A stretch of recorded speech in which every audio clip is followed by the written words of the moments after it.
We will now discuss generative versus usage-based school. First of all, let's try to understand what we mean by a generative school. The generative school of thought primarily focuses on the study of syntax. We all know that study of syntax refers to or is related to the study of sentence structure. But it does focus on the other areas such as semantics, which has to do with meaning, phonology, the words, the sounds, and morphology, which are the words. In standard theory, Chomsky introduced in 1957, somewhere in 1957 and 1965, he introduced the concept of generative grammar. Generative grammar applies to overall theory of generativism, which has to do with the cognition or the innateness of the human language. It refers to our innate ability to produce and understand infinite linguistic data.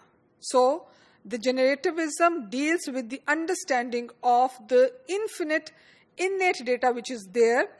Out of that limited number of rules, the infinite use of finite means, which means that among or from a very limited set of rules, you create or generate infinite language or infinite items or expressions of language. Generative grammar tries to explain why one sentence can be grammatical, but a very similar sentence is not. For example, I woke up this morning and had a cup of coffee. I woke up this morning and had coffee a cup of. So we know that both are quite similar, yet one is grammatical, one is ungrammatical. How do we know that? We know that because GG provides a set of rules that can accurately predict which combination of words are able to make grammatically correct sentence. So we have this understanding based on the cognition of those set of rules that one sentence is grammatically correct and the other is not. Part of the generative grammar theory is transformational generative grammar. So the transformational generative grammar is a part of generative grammar. Transformational generative grammar, which is known as TG, tries to explain language creativity. That some rules are transformational. That means they can transform or they can change one set of sentence into another. That is why they change one structure into another. Creativity is made possible by the generative nature of transformational generative grammar. In TG theory, the very popular structure, that is phrase structure, that is has always been under the subject of numerous research. The phrase structure rules illustrate mathematically our knowledge of how the basic units of sentence are assembled. Now, why we say mathematically? Because you have the rules, one rule leading to another, and maybe having a combination of different units, you form a particular phrase or sentence. Now, here you can see S then leading to NP plus VB. NP is noun phrase plus verb phrase. So a sentence consists of a noun phrase followed by verb phrase. So that is why the very structure is considered as mathematical. Now in front of you, you have this image, and we will discuss this later. First of all, let's try to see what are the phrase structure rules. Number one, there is a limited number of rules which serve to reflect the linguistic competence and knowledge of a native speaker. So you have limited number of rules. It's not that you have huge quantity of rules and you can play with them. Your rules are very limited, but from those limited rules, you create your competency or you develop and generate further set of expressions or infinite set of expressions. These rules are organized in order. That is how it is considered as mathematical. For example, rule 1 must be preceded by rule 2, which must precede rule 3, etc. So you can't have the organization of rules in random manner. They are properly organized, and you have to follow the procedural organization of the rules. Third says the rules can be illustrated in free phrase structure tree, which is this tree, and we will discuss it now.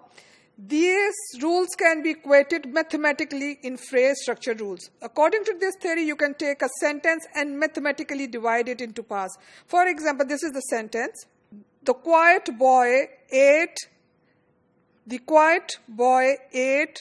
red apple. You have the noun phrase, which is the quiet boy. Noun and boy. The quiet boy is the noun phrase. But under that you have determinate, adjective, and noun.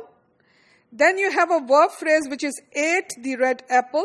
Under that you have verb, again, the determiner, the adjective, and noun. So you see, this is done in a mathematical manner. You have the basic structure, noun phrase and verb phrase, but within them you have further linguistic rules that contribute in the understanding of the phrase structure or sentence structure tree. Transformational generative grammar set forth two levels of syntactic structure. One is deep structure that refers to or deals with an abstract underlying structure of sentence. The underlying sentence structure. That is what we mean by deep structure. And surface structure is the outward form of sentence. So you have when you utter a sentence or write a sentence, it's the outward form, but within that you have the abstract underlying system that consists of different linguistic rules. In transformational grammar, deep structures are generated by phrase structure rules, and surface structures are derived from deep structures by series of transformation. Now, a small example in terms of understanding of transformations, because transformation links the deep structure with the surface structure. Can I see you later? I can see you later. Now, the deep structure order is quite similar, but when it comes to surface structure, the transformation takes place and the meaning also. Not only the structure is different, but the meaning which is conveyed is also different. In order to understand the deep structure and the surface structures, let's say the cat sat on the mat. This is basically the surface structure. And all this constitute the deep structure, where you have the underlying linguistic rules, abstract rules, which are forming the surface structure sentence. You have, again, the noun phrase, and that is phrase structure, noun phrase. Then you have article noun within that. Then you have the verb phrase, sat, on the propositional phrase, the mat, noun phrase. So this is basically the deep structure. And when you have a sentence, that's a surface structure. That at the surface, the outward form of the linguistic is the cat sat on the mat. To conclude, generative grammar is a branch of theoretical linguistics that tries to provide a set of rules that can accurately predict which combination of words are able to make grammatically correct sentences, and transformational generative grammar explains the language creativity on the basis of deep structure and surface structure.